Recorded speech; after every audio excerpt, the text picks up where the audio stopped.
What's up, Dave? Hey, Gus. Nothing much. Just doing a podcast today. You ever been to Toledo, Ohio?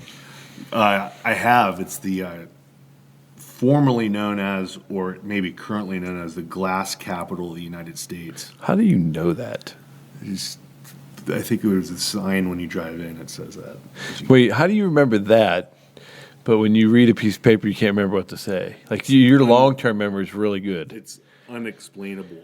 It sounds like it might be unhealthy too, but there might be problems down the road.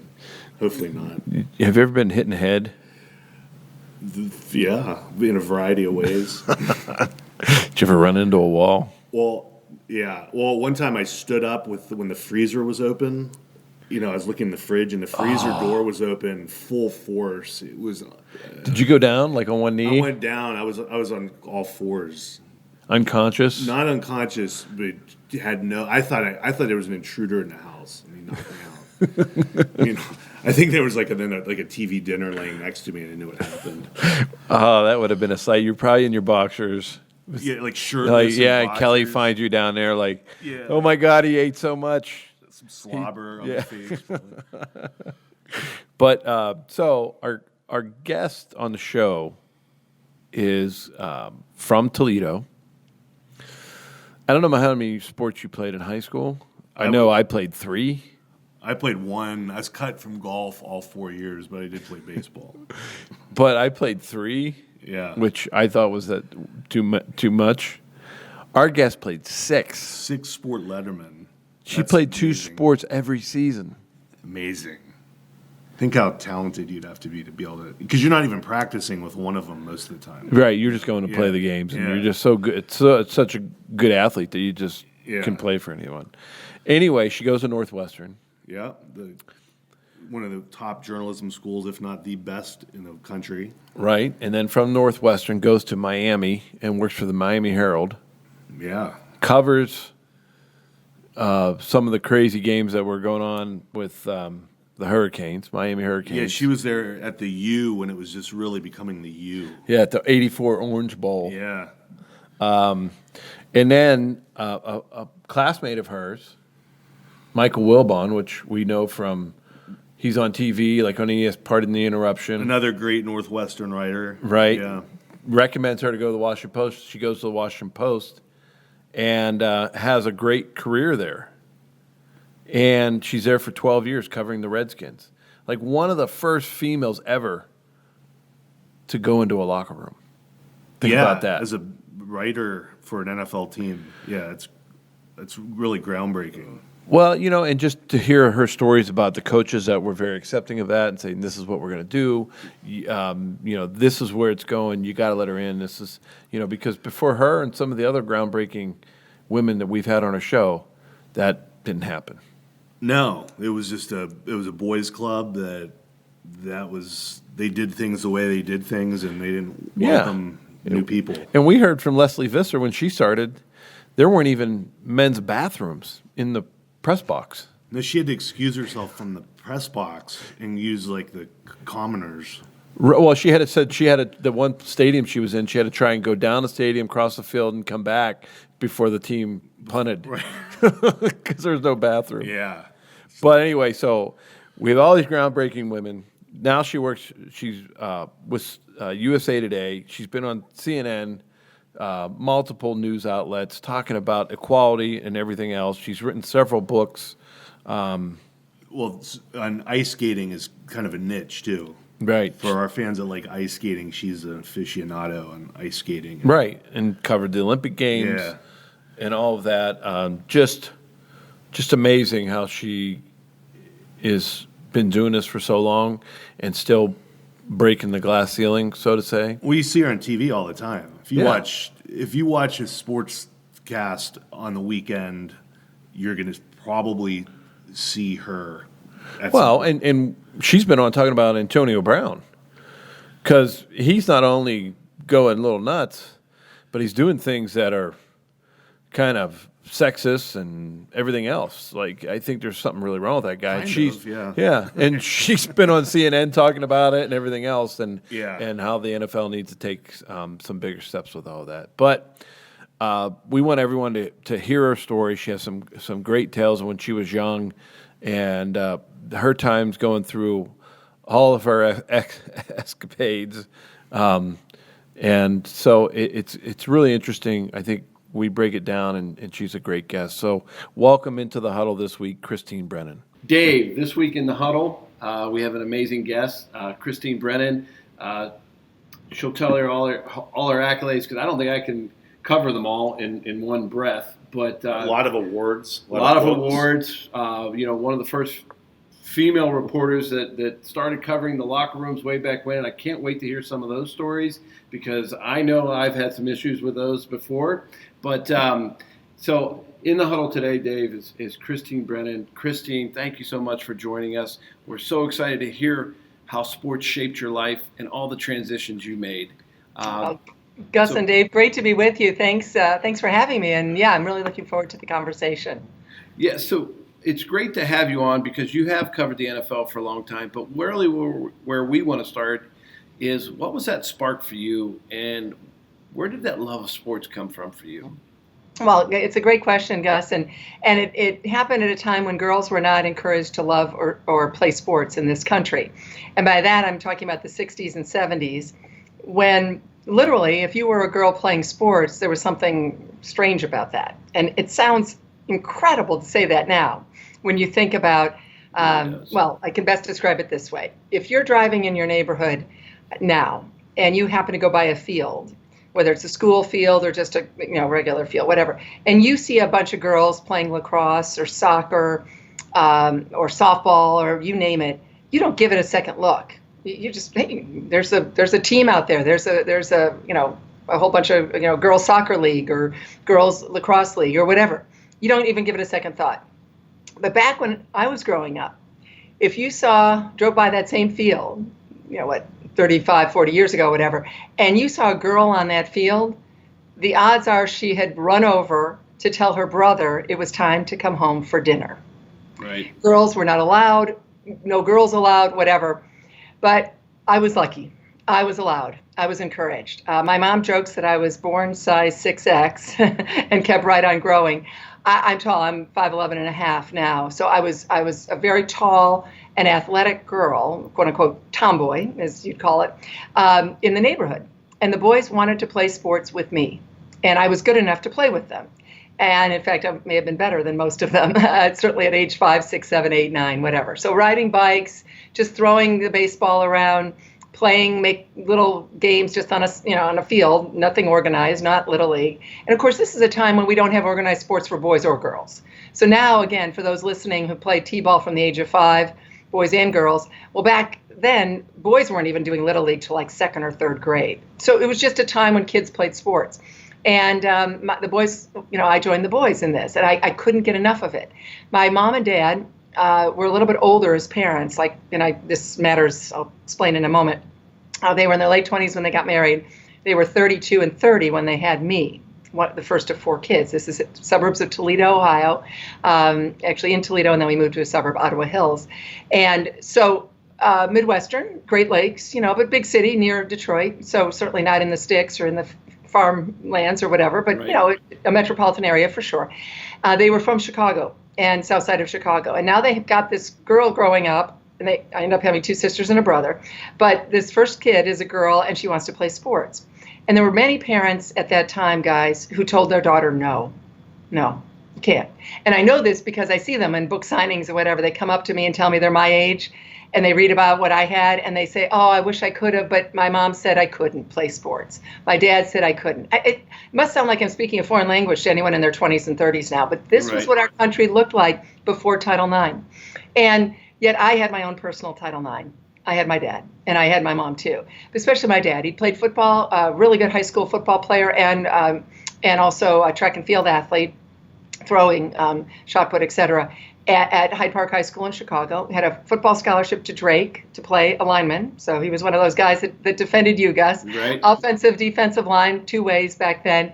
played for a year at Drake on a scholarship, and then went into the Army at the end of World War II, and so never came back to Drake. But George Halas gave him a look and had a tryout with Papa Bear Halas and told him to come back next year and get in better shape. And back then, this would have been the late 40s, you could make more money as a salesman than you could in the NFL. Oh, yeah. So my dad never went back for another tryout. But my dad was a really good athlete, and so he loved sports. And here he's got his little buddy, me. So he made sure early on that I knew how to throw the baseball properly. I mean, I never threw like a girl. I hate that term because, of course, if you're throwing like a girl now, that means you're throwing the ball properly, because we're teaching millions of girls and women to throw the ball properly in this country. Right. But I learned early on to rear back and fire. If you think of most women my age, let's say generally late 50s into their 60s, they still might do that push, right. Or learned later. I never did that. And so I never threw like a girl. So the boys wanted to play with me. I wanted to participate with them. My best buddies were the guys. And I had this incredible positive experience with sports, playing it, going to games. We had season tickets for University of Toledo football, great teams in the MAC back then, great season tickets at Michigan football, just 45 minutes in Ann Arbor. So Michigan, Ohio State, the Golden Days, Woody Hayes, Bo Schembechler. We were Michigan fans because Toledo's so close to Michigan. We'd go to Chicago White Sox games. We'd visit the grandparents. We'd do Detroit Tigers, season tickets for the Toledo Mud Hens. So I had this incredible sports immersion. I loved to write. I kept a diary. I love sports, put it all together. And really from the age of maybe 7, 8, 9, 10, we probably could have guessed that this would be where I'm sitting today as a sports journalist all these years. Now, Christine, did your siblings also play sports? That's a good question. Yes. My sister, a year and a half younger, played because we'd meet her in rundowns for, running bases and things like that. She was a good game. I mean, as in she was willing to participate, and she was fine. She played field hockey in high school. I was a 6-sport athlete in high school. People hear that and they go, "Oh my God, you must have been great." I was good, and it was a small high school, but also no one cared about girls' sports, so you didn't have to specialize. So I literally could run from first doubles in tennis to field hockey, varsity, playing as the center halfback, I guess, and then basketball and volleyball in the winter, and softball and track and field in the spring. I was good enough to do that, but also so many girls weren't playing sports, and also no one encouraged their daughters to specialize because college scholarships were just beginning. Because Title IX started in June, it was signed by Richard Nixon in June of '72, and I'm starting high school in June of '72, or in September of '72. I graduated from high school in '76, and so Title IX really was ignored for about 20, 30 years in this country in a lot of places. So I didn't really get the full brunt of it. But so my sister Kate played. Did some field hockey and softball. My brother Jim was a great athlete. He was a really good all-district, and I think even honorable mention all-state football player, also hockey and baseball. Excellent athlete. And could have gone maybe to a D3 school, but went to Indiana and wanted to just have the college experience. But even plays senior hockey, I think even now, coaches his son's hockey team, the whole bit there. And then my youngest sister, Amy, really, she's 9 years younger, so talk about Title IX. They had warm-ups. They had a coach just for the softball team. We had one coach for all of our teams, a woman, Sandy Osterman. By 9 years later, my sister's got a teacher who's also the softball coach, separate, just the softball coach. And they have signals, and they are, and they've got warm-ups, and they've got uniforms. And we basically wore T-shirts and gym shorts. And occasionally had one jersey that my mom would have to watch every day because you'd have to wear it from volleyball to basketball. So, if you wonder if Title IX was necessary, oh my God.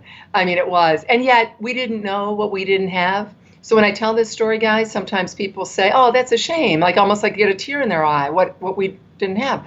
But I loved it. I mean, I'm glad it's gone. I'm glad girls now have equality, at least proportional equality in sports, and we want that for our daughters as well as our sons. Of course, we want that to make our nation stronger, to have kids learning about sports and winning and losing at a young age, and teamwork and being athletically, physically fit. But no one should be sad because I had the greatest experience, and that's what we had at the time, and we did not know what was coming, and so it was terrific. So yes, a lot of and real sports fans. I mean. Big Ten especially. I went to Northwestern. My siblings all went to Indiana, so we're all Big Ten people, love Big Ten sports, and to this day, we're very much into going to baseball games and football, and all the nieces and nephews, all the grandkids. Oh my gosh, great athletes. And the best of them all might be the 15-year-old volleyball player girl, my niece, who is just a spectacular athlete. That would be pretty interesting, you being able to report on them someday. Well, it's interesting. That's a great point, Gus. And I've thought about that. I keep the kids out of my public life just because there's enough people out there that don't like me. I mean, there's lots of people I think that do, but you know how it is as a woman in a man's world. And Twitter, just as things were calming down, Twitter started, which I love Twitter, but it also gives all those Neanderthals and those awful people out there a chance to attach themselves and go after me. And there's threats and, awful stuff that is said, and I ignore it or block them. I can handle it. Yeah, well, that's what you can do on Twitter. Exactly. And if I was offendable, I would have been hiding under a bed in 1982 and never come out. So, I'm fine. But I don't want people going after the kids. I don't want people thinking, look there's the jersey with the school name on it. Let's show up and if they're mad at me. And you'd say our world, it sounds a little dramatic.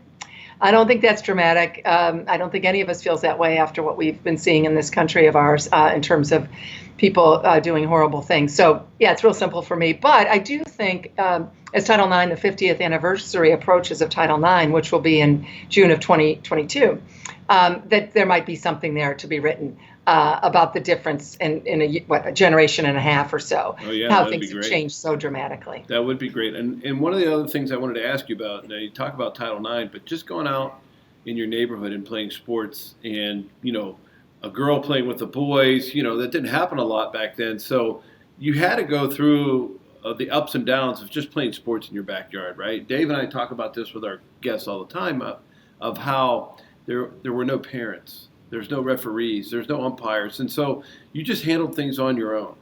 And you had to handle things on your own probably pretty well, I would assume, back in those days with all the boys in the neighborhood.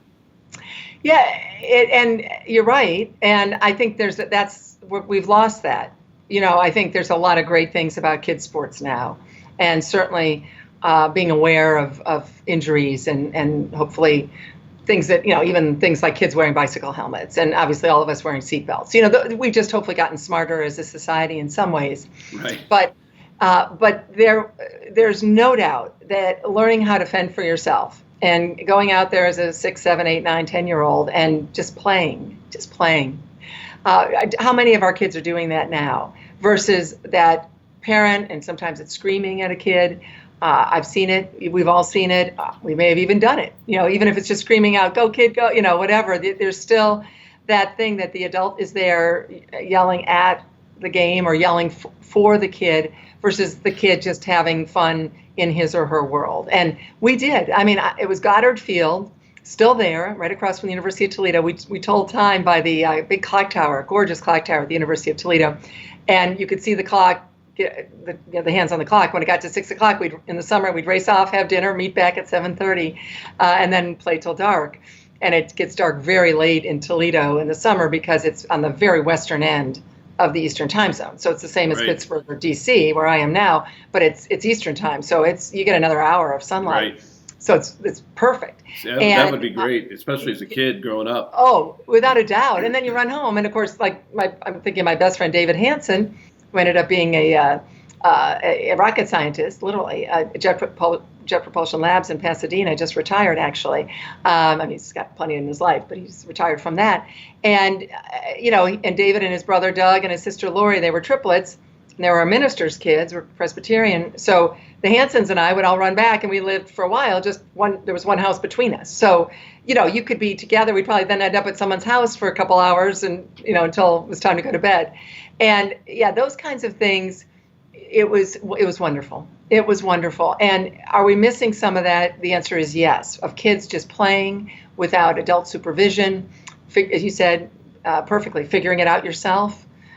Is he safe or out? Is she safe or out? Well, figure it out. There's no ump there. There's no parent to tell you.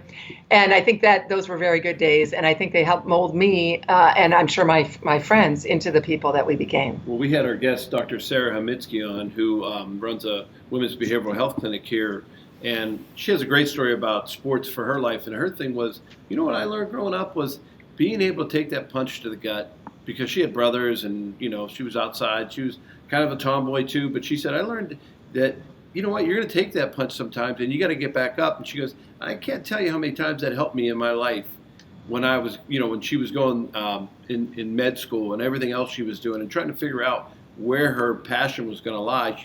She said, I just never held me down. I never had a problem with any, because those times when I was young taught me so much. Yeah. And I assume that, when all the barriers that you broke in your life, all that had to help you. I think it did. And thanks for saying that. I also think that having the parents I had, I grew up with this incredible confidence, guys, that I even marvel at some days. Like, why at age 14 or 16 was I so confident in myself? I was not a beautiful, gorgeous, kid. I mean, many of us aren't at 12, 13, 14, 15, 16, 17, 18, right? I'm still working on it. You're both. Tell us you're about both it. Yeah. Right. But I frankly, I think it's great not to be. I mean, I think for any of us, anyone listening and watching us, out there with your podcast here, if you peak when you're in high school, well, that's not so good.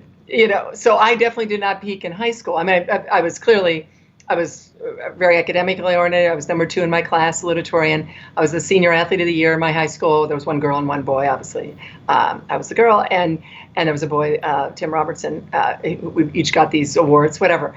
So I was very active. I was the editor of the high school paper, actually co-editor with a friend of mine. And so, I was very involved, obviously. But I do think, when you kind of, what? I'm sorry. Can we stop for a second? I just saw one thing here. Sure. I'm sorry. Just make sure. I'll be right back. What was our? Sorry, I totally lost the train of thought. What about? You were talking about high school and you got to get back up when you take a punch to the gut and. Oh yeah. Oh, about not being beautiful. Yeah. Okay. So we'll pick up here. Yes. Sorry.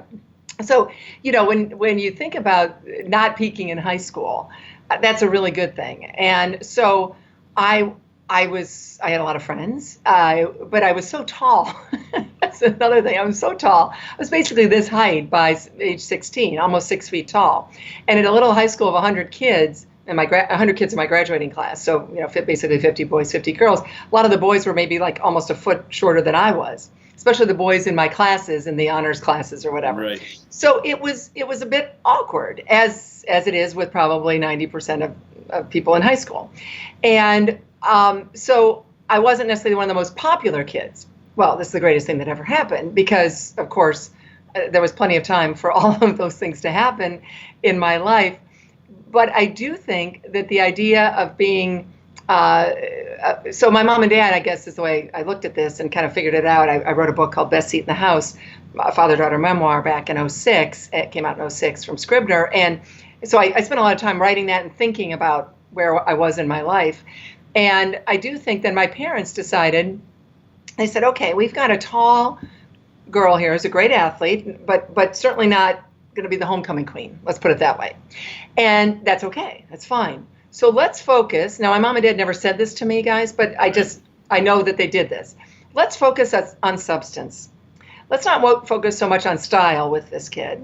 Let's focus on substance. Let's focus on grades and serious, conversation about politics and sports and you name it, history. And let's follow her lead.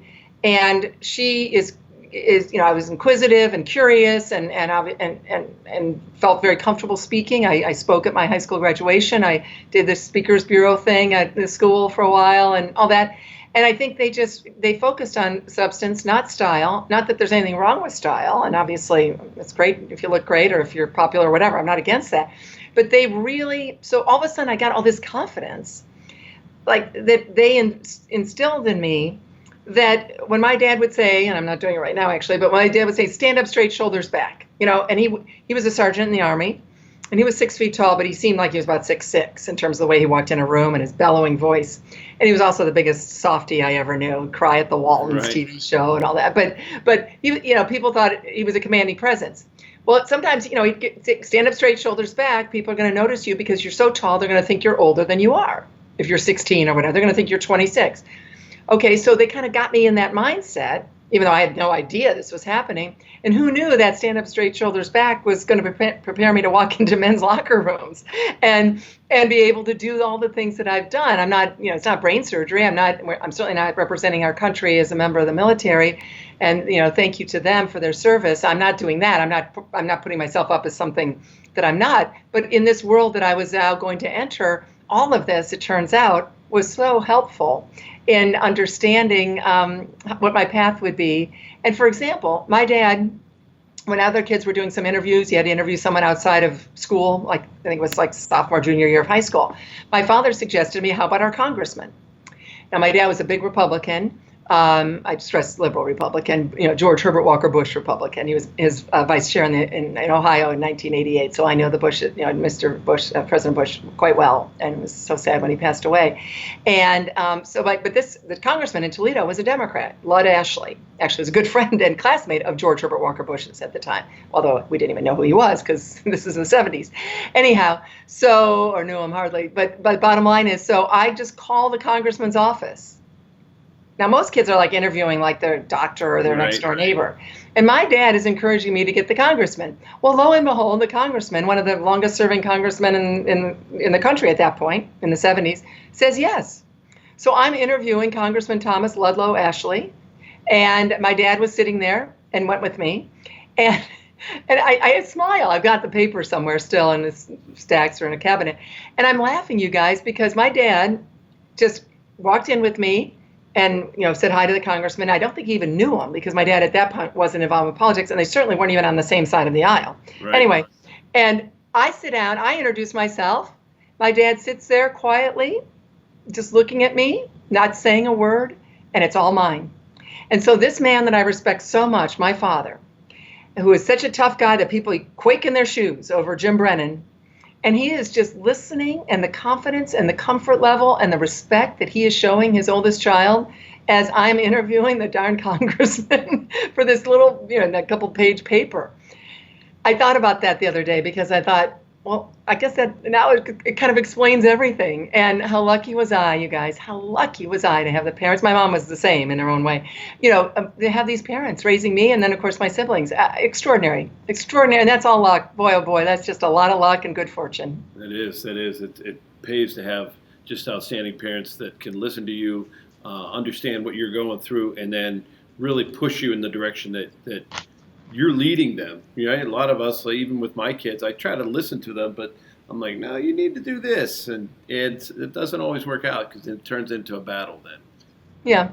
Oh, and believe me, we had, there were some good arguments. And of course, you're a teenager and stuff happens. But it really, I think, as I said, I always wondered like how I felt like I always felt confident. And what's funny now, that's when I go to Northwestern Journalism School, Medill School of Journalism. I figured it was the best journalism school in the country. Did lots of research. I'm very biased, but I did that. When undergrad, I also got my master's, and I'm very involved at Northwestern now. So I bleed purple. Oh, that's good. So but I'm kind of nervous when I go there because this is now this is the big leap. It's college, and there's all these kids from all around the country who are journalists. Maybe better than I am. Who knows? Right. And I remember feeling a little nervous and and I tell students this. I do a ton of mentoring. I tell students this all the time because, here I am now, with this confidence, and yet I'm also kind of a little scared. Well, it turns out years later, dear friends of to this day, many of them, we all laugh because I'm looking at them saying, I was nervous and worried and scared of you, or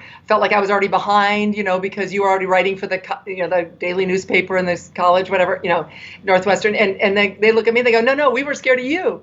Right. And so it's funny because I think it's also good to have a healthy little, some fear, some butterflies. I mean, I guess I know you felt this way, I'm sure, when you were playing. You want to be on edge a little as you go into something important for yourself, right? I mean, you felt that way in your career, right? Oh, many times. Every there's not time that you haven't gone out there before the game starts, and you're thinking about all your plays, what we're going to do, how important this game is, and then you get the first snap, and it's a drop back, and then you get hit in the chin. You say, okay, now we're ready to go. It feels a lot better. Yeah. I always waited to that first hit. It always helped a lot. Sure. I go through that before every podcast. I think. Right. Yeah. On your way down. I'm still working my way Yeah. through it right now. You have the janitor Dave out here just Yeah, we spar out. get we you do. ready for the podcast. Right. So now you kind of gave us a preview to this answer. I was going to ask you about Northwestern. You obviously were way ahead of the game as a writer in high school. Is that what you wanted to be? You already saw yourself as that as a profession, like maybe even in high school years? Well, it's funny because, again, at the high school paper, my friend Shelley Wilson and I, when we, kind of said, oh, we want to write for that, the high school paper, and you couldn't write till you were a junior, or you took the class as a junior, and then you did some writing, and then the senior year you ran the high school paper, which was, I don't know, there were probably about 15 issues or so. Anyway, it was good. I mean, it was a legit, thing. And so I knew I wanted to do that. But here's the deal. We could make a case here that growing up at this time, I kept, as an example here, I kept I kept score of an entire season of Toledo Mud Hens, AAA team of the Tigers. So just, that was fun because if they got good, they just went up 30 miles or 60 miles up the road to Detroit, and we could watch them there.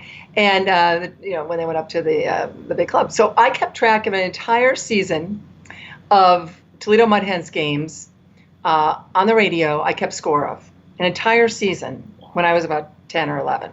So I dare say not only was no other girl in America keeping score of an entire season of minor league baseball games from the radio in a scorebook. Like shortstop is 6, right field is 9, the whole 9 yards. But not only is no girl in America doing that in the late 60s or early 70s, but I dare say there's probably no boy in America who was doing that. And I remember one time my dad came I was in the living room. I just sat next to a transistor. I was kind of doing homework, but also keeping score of the game. And my dad looked at me like, oh my gosh. He knew I was kind of doing it, but I think it just was hitting him like, wow, she is into this. And of course I was into it. He taught me all of it. So how to keep score and what have you. So anyway, so here I am. I am into this, into sports. I love it. I'm playing it. I would go to games, watching on TV, as much as I could. There's no ESPN, of course, back then. And yet, if you asked me, like senior year of high school, going into freshman year of college, what I wanted to be, I would have probably told you a political journalist. I would want to write about politics. Now, sports was always something I, of course, thought of too, but I never, ever saw or read a woman's sports byline. The only woman I saw on TV doing sportscasting when I was growing up was Phyllis George, who had been Miss America 1971. And if you had to be Miss America, she was on the CBS, the NFL Today, with very famous with Jimmy the Greek, Brent Musburger, and Irv Cross. And if you had to be Miss America to get on network sports television, well, that was not going to be my career path. And now I've gotten to know Phyllis George. Her daughter, Pam Brown, is at CNN. I was just on a week and a half ago, I think, with Pam on the set, and every time I say hi to your mom. And so, I love Phyllis George. This is not against Phyllis George at all. She's been very lovely and very supportive of my entire career. It's really cool. But my point is, that was not going to be my path. I never saw anyone else doing this. There's no ESPN at this point. There's the Olympics. Donna DeVerona, another good friend of mine to this day. Donna was on every 4 years a little bit, but she was an Olympic gold medal swimmer who's interviewing people. I was not going to be an Olympic gold medal swimmer. So anyway, so I really thought I'd go into politics. So think about this, guys. If you have got one of arguably the biggest sports nut on earth as a girl, certainly one of them in this country, thinking that she is going to become a political journalist, what does that tell us? It tells us about the power of role models and about seeing someone who looks like you and making you think, hey, I could do this. And so I never had a role model. Again, Phyllis George was great, but not going to be that path for me. So I always kind of vowed to be the role model I never had, which is why I do more mentoring than anything else, which is why my website, ChristineBrennan.com, I paid extra to make sure we had a student tab So you can click on student tab. There's advice for students. There's 2 embedded videos of panels I've moderated with Rachel Nichols, Leslie Visser, and others. They're all in there, right in the student tab of ChristineBrennan.com. If you have a daughter or a son, for that matter, who wants to be a sports journalist, I send tons of people to that student tab on my website. And but isn't that interesting? And here I was, as driven and focused. I've described it. Dad, standing up straight, shoulders back. You're ready to conquer the world. And I didn't know that I could do this. Now, what happened is I walk in the door of the Daily Northwestern. First week of freshman year, you go to all these meetings, and and you meet. You stop in here and you talk to people here, see what you want to join, what clubs, whatever, sorority rush, all that good stuff. And I went to the Daily Northwestern and I walked over to the sports department because even though I'm saying politics, my head's saying that, my heart's saying sports. Right. I go to the sports department and I see this woman and I meet her. And it turns out she's the sports editor of the Daily Northwestern. And her name is Helene Elliott, who is one of the most revered sports journalists in the country to this day, Los Angeles Times columnist and writer, and someone who I have thanked profusely many times. Helene, again, going to school with her. She was 3 years ahead of me at Northwestern, but she went on to a career at the Sun-Times and other places, and now long-time LA Times columnist, award-winning. And Helene, I saw Helene, and then I realized, wow, women could do this. And that opened my eyes. And then, even though Northwestern never had a sports writing class, because I didn't need one. And Wilbon, and first day of freshman year, I meet Wilbon. So right, Mike Wilbon and I, like brother and sister to this day, because we literally met first day freshman year, and go through all this together. And there are only 150 of us, as a class, so we all got to know everyone. But when you think of this, so now I start. No, we don't need sport. We don't have a sports writing class because I know sports. I need to learn journalism, which I think explains a lot of the journalism I do to this day, which is, I kind of look at it as like I'm a journalist who happens to cover sports in terms of big issues and things that we talk about, And so Northwestern prepared me for that. But then in my summers, I had 4 summer internships or 4 internships during my time at Northwestern. Where would you intern? I interned first at the Toledo Blade, my hometown paper. The first summer after my sophomore year, I worked at a bank after my freshman year. But I was covering the city desk. So I did county fairs, I did obituaries, I followed a mailman on his last day at work, that kind of stuff.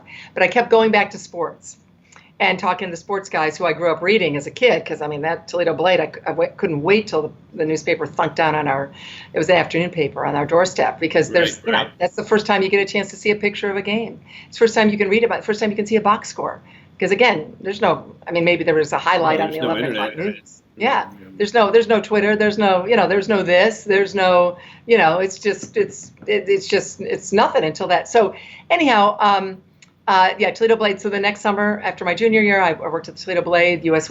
Open golf. Hale Irwin won the U.S. Open at Inverness, beautiful Inverness, so I live right near there. And covered some of that and walked through the press room and saw the names, Dan Jenkins, Tom Boswell. And how many times did I tell Dan Jenkins, of course, just passed away recently, a mentor and lovely man. Of course, his daughter Sally is a friend of mine, and his son Marty also. And I told Dan, here I am as a 20-year-old walking through the lines at the Inverness, and I see your name, and now, of course, and he looks at me, he goes, well, now kids are looking at your name. I said, yeah, it's pretty cool.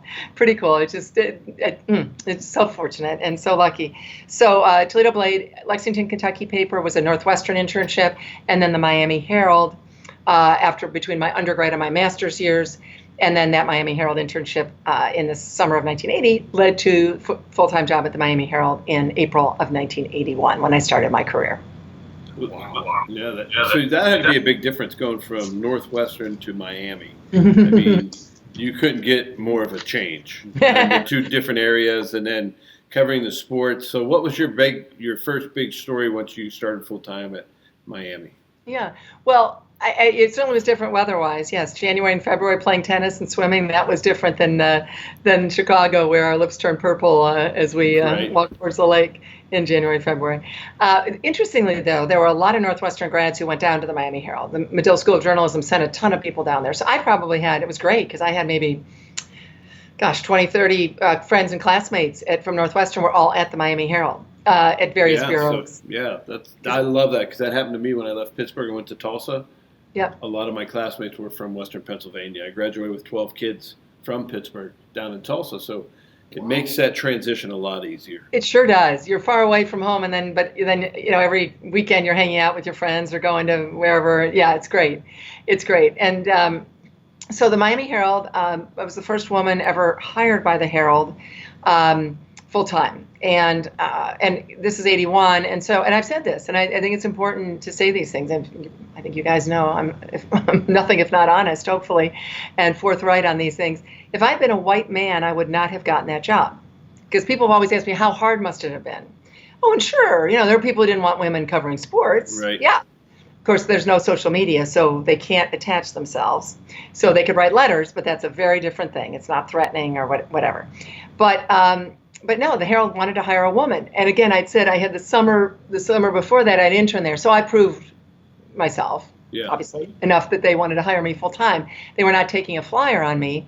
But if those who complain about tokens or a quota hire, or we hear those words every now and then in politics or whatever. Right. Well, I was a token. I was a quota. You bet. Right here. And let's talk about that because frankly, there's nothing wrong with that. You want to have a newsroom look like America, look like your city, your community. And the Miami Herald knew that it was way behind. I had nothing to do with this. I get hired. I had nothing to do with the past, policies. And most newspapers at that point had one or two women sports writers, the big ones, Boston Globe, New York Times, LA Times, Chicago Tribune, Chicago Sun-Times, other places, and the Herald was behind. And but I never looked at myself as a quota. Right. Whatever their reason for hiring me, as my dad said, honey, just go in there and blow the doors off the place, in terms of just keep doing your great job. Who cares why they hired you? Just go. Right. And of course, I never even spent a second thinking about that or analyzing it. I talk more about it now as a way to explain this stuff but I never felt pressure either. I really didn't. I just wanted to figure out where to park my car on the first day and what elevator to come up. I wasn't thinking the lofty thoughts of, history, woman sports writer, first one. No, I'm ready for this. I've been launched out into the world by Northwestern. I am so prepared for this, as I've described my background in sports, my background in writing, the best journalism school. Are you kidding me? So I'm ready. And put me on the Florida Gator beat in 81. So I went up to Florida or to wherever they play in the SEC. That was Charlie Pell's years. Wilbur Marshall was on those Florida teams. Yeah. I'm trying to think of who else was around then. Oliver Luck was playing for West Virginia. It was Florida against West Virginia in the Peach Bowl. And so Oliver Luck, father of Andrew. And there were others that were floating around, at that point. And then covered the Gators' second year in 82. And then they moved me to the Miami Hurricane beat, 1983. Now, this was a promotion for the Miami Herald. But Right. For me, I was kind of bittersweet because I loved going up to Gainesville, Florida. I mean, it was fun. The writers were great, all men except for me. Maybe one other woman occasionally showed up. But we'd have great parties, media parties on Friday nights. And then you're on this great campus, and you're in the SEC. And I'm a Big Ten person, so how fun just to see what the SEC schools would look like. And you've heard all this about Alabama and Ole Miss and LSU, and now I'm there. I mean, that was fun. I've always been one for adventure and new things, and so I love that. So now I'm going to cover the Miami Hurricanes. So it's promotion, but now half the games are going to be in Miami. So there's no travel then. What year would this have been? That 83. 83. Mm-hmm. And so this is before the U was the U. Yeah. But of course I want the job. Of course I'm taking this job and kind of cover the beat because of course it's important. And also, that's what my editor said, so I'm doing it. So the first game, well, actually before that, you asked about the big story. I guess this is a long answer, but before the season, 83 season, Howard Schnellenberger, the head coach of Miami, Jim Kelly's gone. And I covered Jim because I did some coverage of the team as a backup beat writer, when he was there. So I knew Jim. And but Jim's graduated and gone, USFL first for Houston Gamblers before he made his way back to Buffalo. And so they've got this quarterback controversy, and they've got three young kids, a guy named Kyle Vanderwende, who really might have gotten the job, which is kind of amazing when I'm about to say the next two names, and then two freshmen, Bernie Kosar and Vinny Testaverde. And I'm watching this every day as it plays out, and Schnellenberger announces, I'm able to break the news, think I broke it. Anyway, certainly other media were there too, I guess, that he picked Bernie Kosar to be the starter. Miami goes and plays Florida, so the new beat. You're not a fan of the team. I'm covering the team. Right. I'm not a fan. I'm not cheering. I'm writing. So I think people don't understand that sometimes. You don't want me to be a fan of the team. You want me to cover it, and my responsibility is to the readers, not to the players. Obviously, you of course treat them right, and of course you treat the coaches right. But you're writing stories, so I have teams I cheer for. They're not Miami or Florida or anything like that. Right. Anyway, so. But the first game, Miami's playing Florida. So the team I had just covered for 2 years is now playing Miami, and Miami gets pummeled. Florida wins, I think, 28-3. I'm like, oh, great. So Florida's going to be good this year. I'm no longer on the beat. Yeah. And Miami just lost.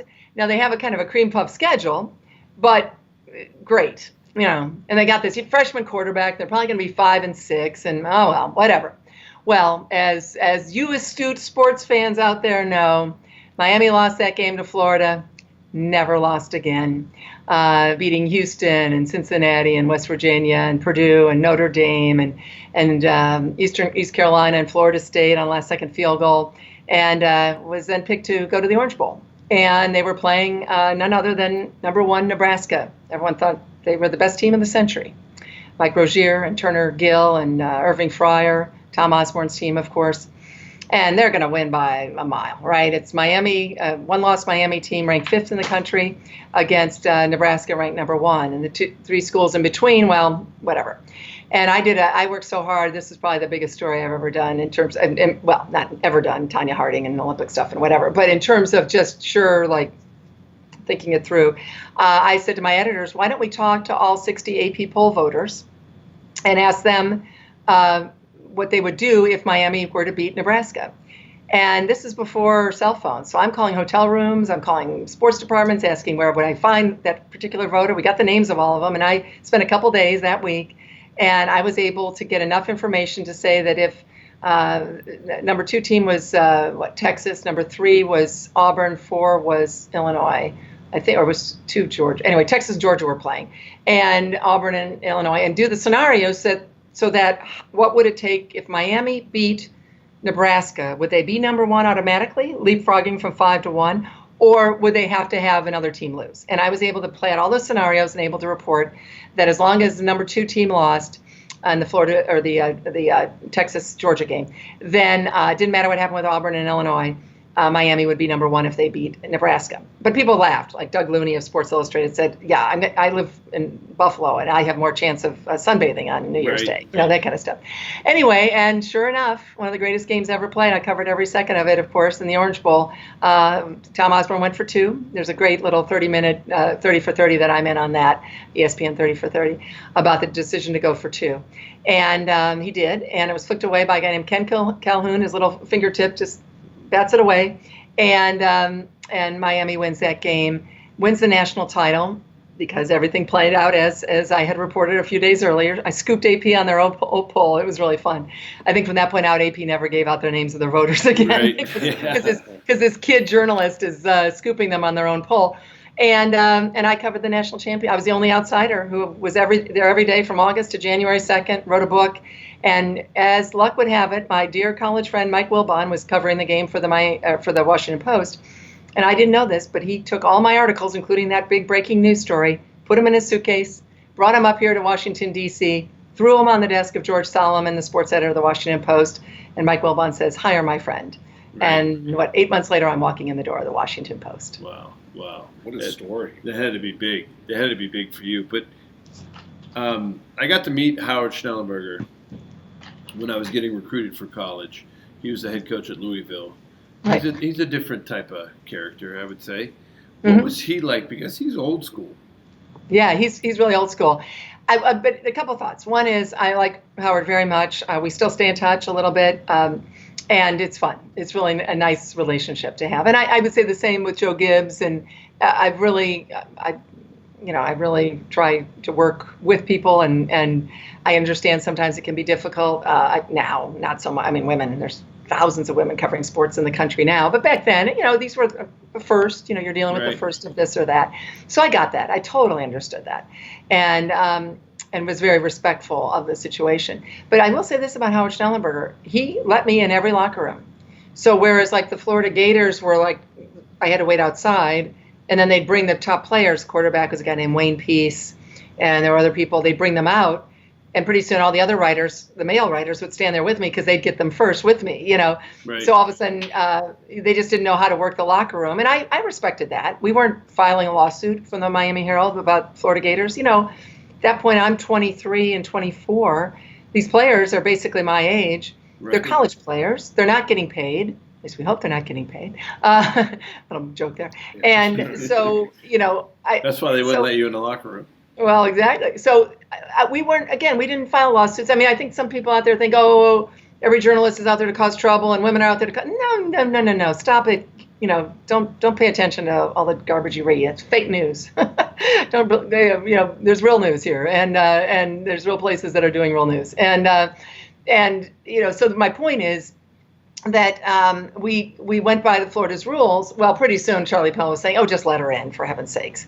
And so I was walking in, and there was towels, and there were ante rooms. You guys know locker room. There's ways to get a coach off in a corner, and of course I'm not looking around because I'm a professional and I'm there to do my job. And I carry an 8x11 notebook sometimes, so I'm looking down at the notebook if by chance someone's there and maybe not wearing a towel or not wearing his uniform still or not in clothes. But I'd always wait till someone was clothed to go over to their locker, always, because you don't want to have a guy be, I want to make sure that they're not embarrassed, and I'm being respectful of them. So men could walk over and talk to a guy naked, I would wait. Maybe that's not fair, but I just felt that was always the right thing to do. And gosh, 38 years later, I guess it's worked out. So anyway, Miami Hurricanes, Schnellenberger, old school Howard Schnellenberger, he just said, "You're in the locker room." End of conversation. What was that, guys? I think in part it was he had a little older team. Some of those guys were maybe 23, 24. I mean, not really old, but I mean, you had some guys who maybe had a year or two before they got into college, much more urban kids. And I'm saying I don't care what the color of their skin was, but just much more, I think, right. From Miami, a couple were from Akron, Ohio. Bernie was from Youngstown. These guys, Vinny was from New York City, from Long Island. Just more with it, I think, more, and I'm not saying in a bad way or a good way, just more aware and maybe more mindful of women's place, as opposed to like maybe more of a small town feeling. I don't know. I haven't spent much time thinking about it, obviously. But point is, Miami Hurricanes, I'm in the locker room every day. So for all those guys like Sam Weish and those other guys who are like, "Oh, no, we don't think women should be in the locker room." Oh, my gosh. And of course, that's, again, we're talking the 80s. This is resolved and done, and it's been done for decades. Asking if women go in the locker room is like asking if women should vote or if someone of color should own property. I mean, that's how awful, it sounds. Ask that question now. And men go into women's locker rooms. Of course they do. And I'd be the first to stand outside with a man waiting to, if for some reason there was if he was barred, which he's not. But of course, we don't care about women's team sports as much as we care about men's team sports, which is why you've never heard the clamoring for that. But I heard that like women's locker rooms, the teams will be way better about saying, "Here's robes, make sure that you're covered up and all this." Because I've been in a situation plenty of times where I'm just getting out of my shoulder pads and the press is already in there, and now I got to get undressed, and it's like. It is a little bit of a strange feeling. You know what I mean? No doubt. It is a strange I got to feeling. shower and get dressed and do everything, and there's 50 people that I've never been in a locker room with before in my life, Yeah. And even worse, cameras. Right. And I always tell this, I told you the story about Vasante Shenko when I played for the Vikings in 2008, and he was completely naked standing behind the coach and the owner when we won the divisional championship. And the cameras were just right on him, and all my friends were blowing up our phones saying he's completely naked, and sometimes it's crazy. Yeah, and of course that's what I've always felt. I mean, obviously I'm a professional, and I know you, of course, agree. I mean, I know you're not saying anything about that. Like nurses or doctors are professionals, right? So I know what I've signed up for. But think about the camera that catches the naked guy, right? And there's a 3-year-old watching at home. Yeah, exactly. That's the problem. It's not the women's sports journalists at all. It's the it's the kid, the family back home with a live shot, a TV shot that catches. And I'm not even saying it's just women in the locker room. I'm saying it's everybody in the locker room. Yeah. Like, it's just a strange feeling. There's all these clothes people, and you're sweating, getting ready, and the coach just got done talking to you. You won or you're lost, and you have all these emotions going through, and all of a sudden they can come up and talk to you at any point. Right. You could be just standing there in your jockstrap, and that's how it is. And I'm sure, I don't know how it is in a female locker room because I've never, but I'm assuming it's the same. But from what I've heard is that, they do a better job of saying, look, go get ready, get a robe on, do something, then come back out and talk. Well, they're so desperate for publicity. Right. Obviously, they're so, and I say desperate in a good way. They're so willing and so friendly and helpful that they'll just sit there in their sweaty clothes. Usually, they don't even go to the shower because they get so little coverage compared to men. I mean, there's so many issues here that this could be a whole separate podcast. But yeah, that's unfortunately the shame of it, is that they get so little attention that they're so happy, and understandably so. Right. I mean, I agree with that. Yes. Yeah. And so where the NFL is so spoiled, or in Major League Baseball. And they're great guys like you. My goodness, when I was covering the Washington NFL team, the name is terrible. It should change. We'll call it. It's just awful. I mean, I said it a million times, but I'm trying not to say it anymore. Right. Could you imagine calling a team with any color skins? Right. It's just horrendous name, and it should. They should have changed it a long time ago. Anyway, so the Washington NFL team. I mean, of course, offensive linemen. I mean, I was dealing, some of these guys. I was dealing with Mark May and Jeff Bostic and Russ Grimm and Joe Jacoby, George Stark. They were great.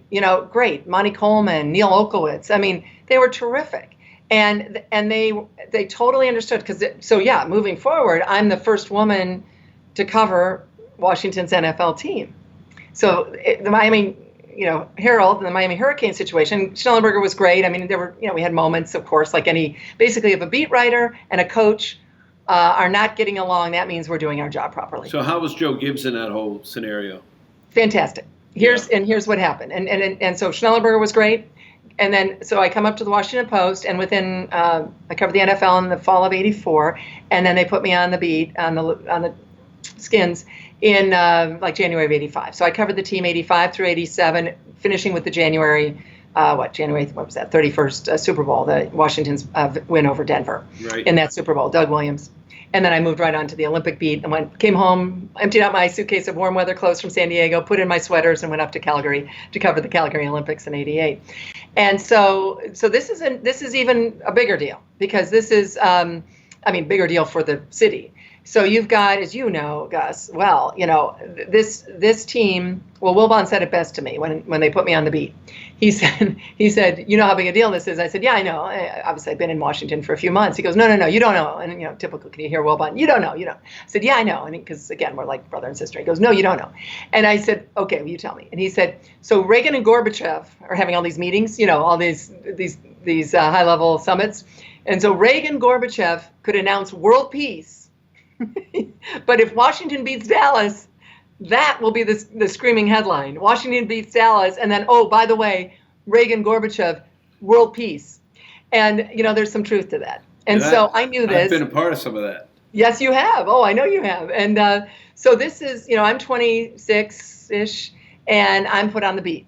And I'm ready for it, because as now I've described, I've had all these years, at 3 years, just only 3.5 years, but 3.5 great years, pressure packed. I also did a lot of coverage of the Dolphins, and Don Shula might be the best of all.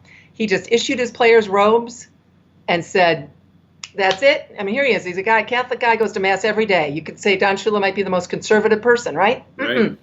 Here, you have robes. This was 1982. You still have goofballs like Sam Weiss and everyone else arguing about it 10 years later. Don Shula, done.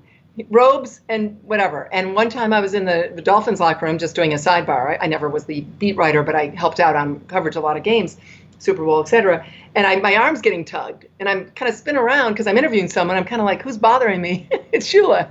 And he goes, and I was like, oh, coach. And he goes, just want to make sure everything's okay in here. Yeah. And everyone's treating you fine. It's like, oh, Don Shula. Yeah, he's a class act. He's the best. I've never heard anything bad about him. He is class great. Act. And Gibbs also. So here's the deal with Gibbs. So now the Washington Post is putting a woman on the beat. First time ever. that the team will have a woman in the locker room, and it's the Post. So, if there's a bigger institution than the NFL team in town, it's the Washington Post, right? And Kay Graham has my back, and Ben Bradley is my editor, and George Solomon. I mean, it's pretty cool. Bob Woodward, is wandering around. So I walked in the pages of a journalism textbook, and I loved it, and it was fantastic.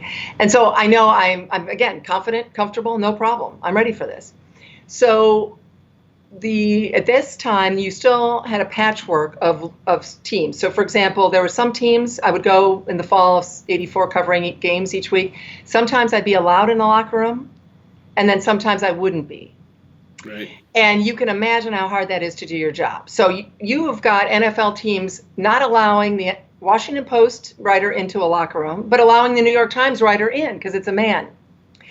Leslie Visser was covering for the Boston Globe. Sometimes Leslie and I would be standing outside. You've got two of the, 5 biggest newspapers in the country, Boston Globe and Washington Post, standing outside. That could not continue.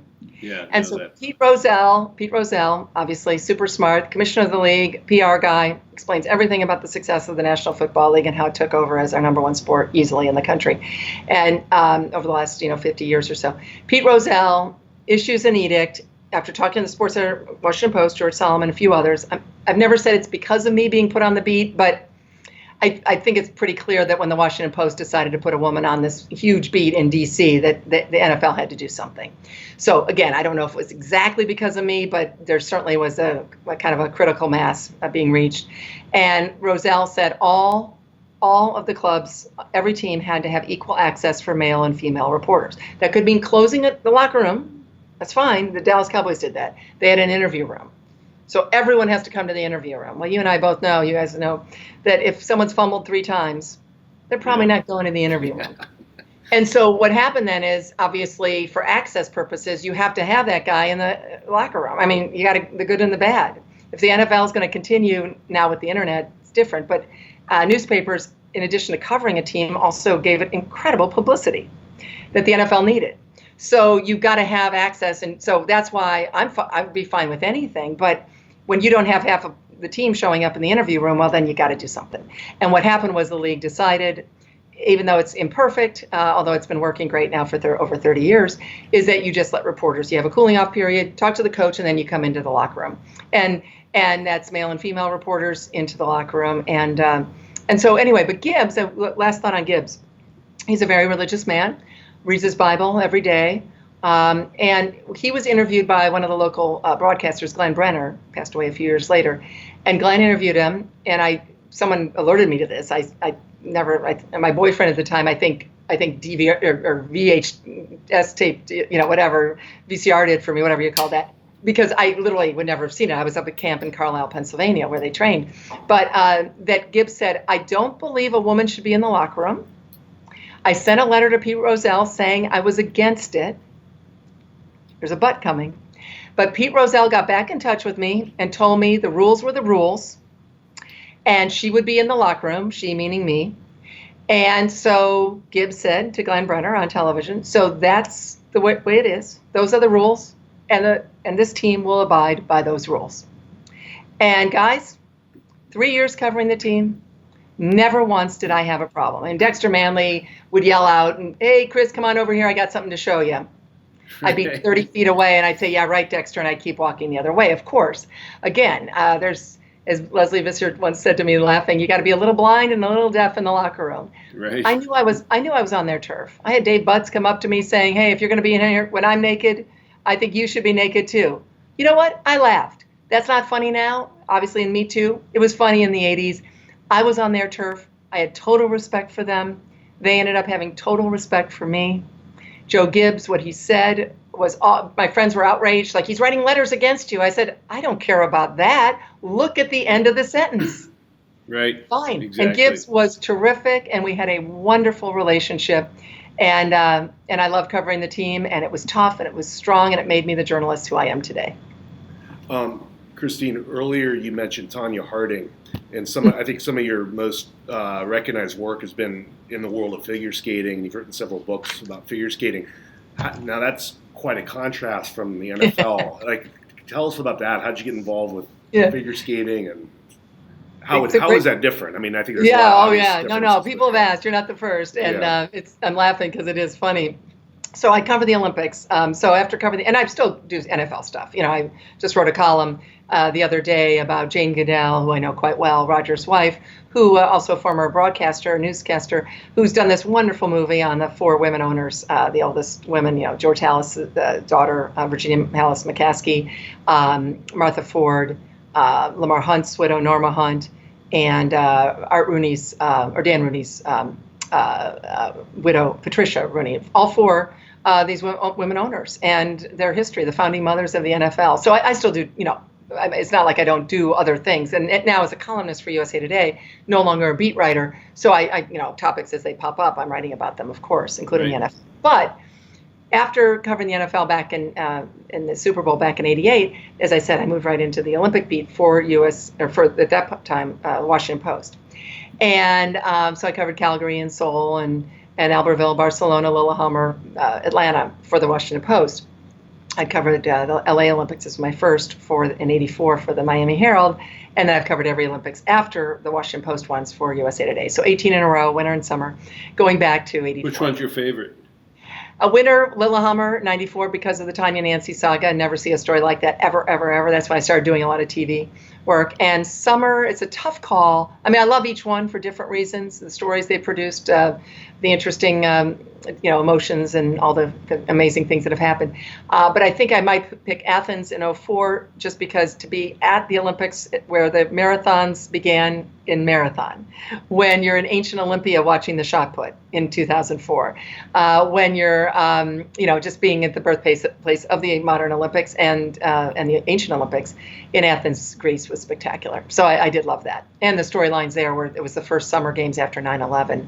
So there were incredible risks and wonder and stories about security and about terrorism, which I don't like, but as a journalist, you certainly being able to break and work on those stories are important to me too. So anyway, but yeah, so the Olympics. So I'm covering the Olympics, and if you're covering the Olympics for a U.S. Newspaper, U.S. news organization, the Summer Olympics, you needed to really be an expert on swimming, gymnastics, diving when Greg Louganis was around, track and field, Carl Lewis, Jackie Joyner-Kersee, Florence Griffith-Joyner, all that whole gang. So those were the things you really need to be an expert on. The Winter Olympics, you needed to become an expert on figure skating. And so I'd always watched figure skating. I'm being the height that I am. I skated. We would freeze our backyard and patio in Toledo and we'd skate. And my brother was a hockey player. My sister actually could do like a single Salchow, but that wasn't my sport, but I could skate backwards and forwards, whatever. But I was never a skater. But so just as a journalist, you just had to get to know this sport. Well, this sport had everything. And as I'm covering it, starting in Calgary in '88, that was the Battle of the Bryans. It was Battle of the Carmens, Katharina Witt, the great East German, who I know well now as a friend. And you're just covering this. And it's got everything. It's got the Cold War. It's got judging controversies. It's got costume controversies. It's got crazy parents. It's got compelling personalities and the TV ratings through the roof. Tanya Nancy, when they finally skated in '94 in Lillehammer, was covering every day of that, from the attack on Nancy Kerrigan on January 6, 1994 in Detroit. I was there all the way through to the story in Norway for a month. When they finally skated in the short program in Lillehammer, end of February of '94, that became the 6th highest rated show in television history, and it remains that to this day. Last Smash, Who Shot JR from Dallas, an episode of Roots is 3rd, 2 Super Bowls involving Joe Montana, 4th and 5th, and the 49ers, and 6th, all time, Tanya Nancy short program. Not sports, all-time ratings, 48.5 rating. Half the nation watched. It was 8 hours old. Everyone knew the result. Tape delayed. Half the nation watched. A football Super Bowl gets a 40 now. So we didn't have as many TVs then in '94. Right. Therefore, the 48.5 isn't the most TVs ever, but it's the rating. That's how big a deal skating was. No one had ever done a journalistic look at the sport. So it was waiting to be done. And I was shocked that some of my colleagues who covered the Olympics, at that point I'm with the Washington Post, other colleagues from other newspapers didn't jump in and write a book. I had just written Tracy Austin's autobiography with Lisa Drew at Scribner and William Morrow and then Scribner. And so Lisa got in touch and I said, well, how about skating? No one's ever done a journalistic, report, a story on this incredible sport that has nothing but TV ratings. You go to a bookstore, you see dozens of books about tennis and golf and baseball, football. You see none on figure skating, except maybe like the Scott Hamilton story or something. Right.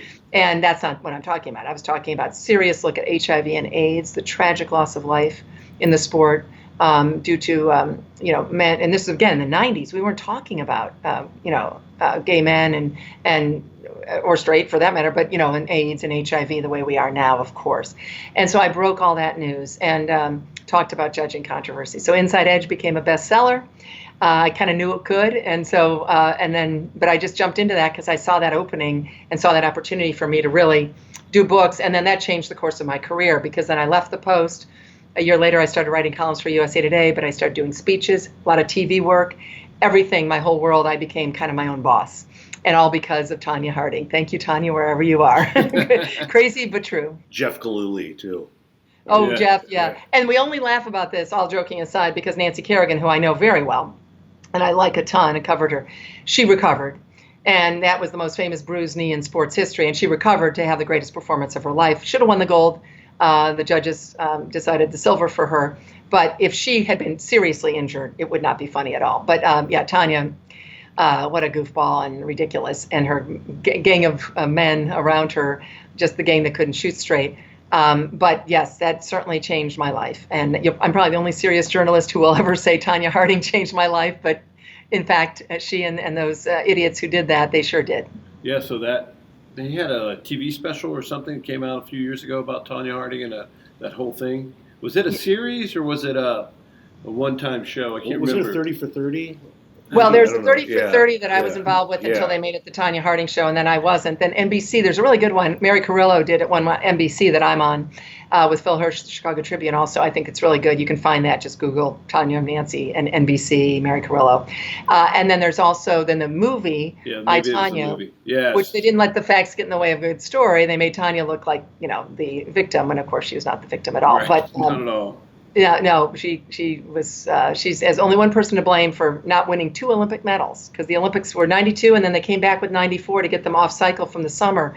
So Nancy Kerrigan, Tonya were that age group, born in 1969, 1970, really had an advantage of getting 2 medals.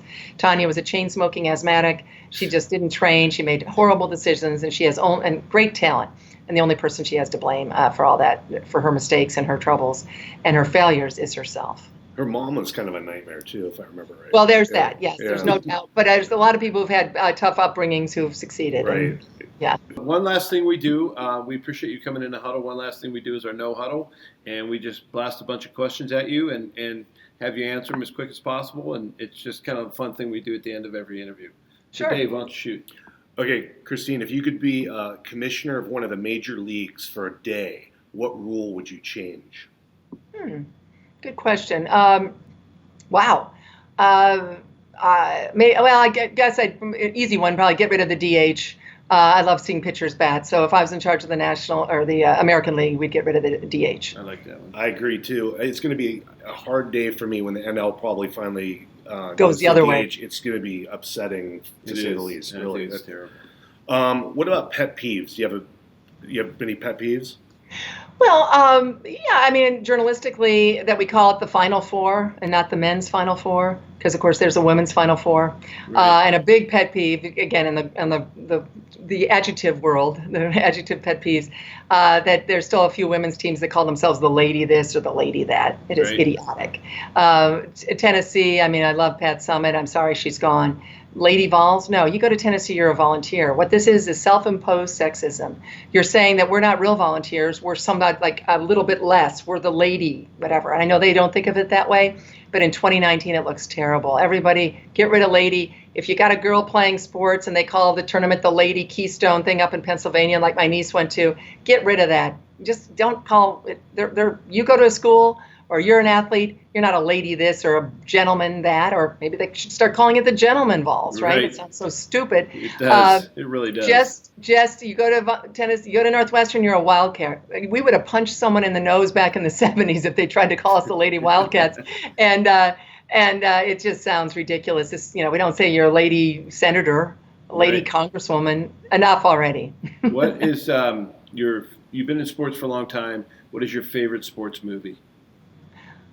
A League of Their Own, the great movie with Gina Davis and and Madonna and others, and Tom Hanks. It's just a spectacular movie, and I got a chance to interview Penny Marshall, the late Penny Marshall, who of course directed that movie, A League of Their Own. She came to D.C. and we did an event where we had a couple of the older women who were still alive, the women's baseball players, Right. joined us on a panel after watching the movie, a screening of the movie, and then I was the moderator of that, and that was a real delight, a highlight of my career for sure. Yeah, definitely. Great cast in that. Great cast. What about if you could be one person in history for one day? Another one-day question. Who would that be?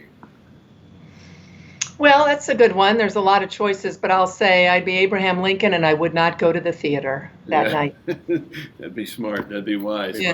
What would this country might have looked very different in terms of Reconstruction, Right. and getting all, the North and South had Lincoln lived. Right. I know it's kind of a weighty answer, but I think it's certainly something I think about every now and then. All right, so two more. One more. If we were scrolling through your phone, who's the most famous in Christine Brennan? Most famous person in Christine Brennan's phone right now? Or maybe Oh, surprising even.